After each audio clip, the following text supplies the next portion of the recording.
مقالہ نمبر 58 ہر جہت سے نظریں روک لو۔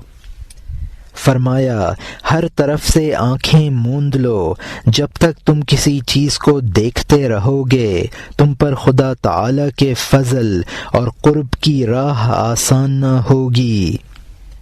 اس لیے تمام جہتوں کی طرف سے نابینا بن جاؤ اور باقی تمام اطراف کو توحید خداوندی اور اپنے نفس و علم کی نفی کے ذریعے بند کر دو۔ جب تم فنائیت کا یہ مقام حاصل کر لو گے تو تمہاری چشم قلب میں فضل خداوندی کی جہت روشن ہو جائے گی اور تم اس جہت کو اپنی دونوں آنکھوں سے قلب و ایمان اور یقین کے انوار کی روشنی میں دیکھ سکو گے۔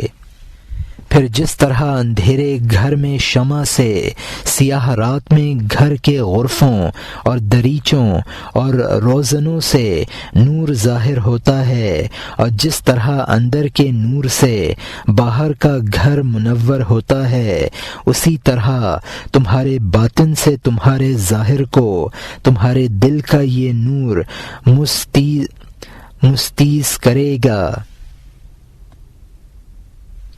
پھر تمہارا نفس اور تمہارے اعضاء و جوارح خدا تعالی کے وعدے اور اس کی عطا پر طمانینت و آرام کی دولت پائیں گے۔ غیر کے وعدے سے تو یہ سب کچھ نصیب نہیں ہو سکتا۔ چنانچہ تم اپنے نفس پر رحم کرو، اس پر ظلم نہ کرو، اسے جہالت اور رعونت کی تاریکیوں کے یوں حوالے نہ کرو کہ تمہاری نظریں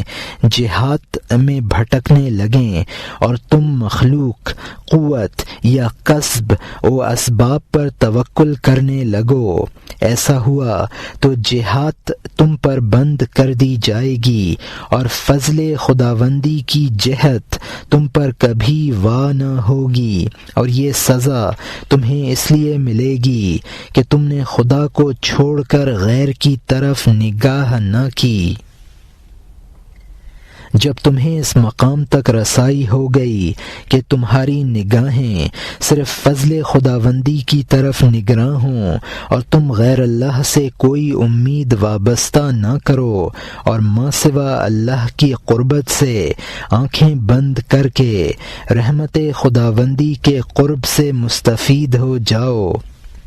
تو خدا تعالی تمہیں اور زیادہ قریب کر لے گا، تمہاری پرورش اور تربیت کرے گا، رحم کرے گا، کھلائے پلائے گا، علاج کرے گا اور شفا دے گا، عطا کرے گا اور غنی کر دے گا، مدد کرے گا اور حاکم بنا دے گا، پھر تمہیں خلق اور نفس سے دور کر کے فنا کر دے گا۔ اس کے بعد نہ تمہیں اپنا فقر نظر آئے گا نہ غنا۔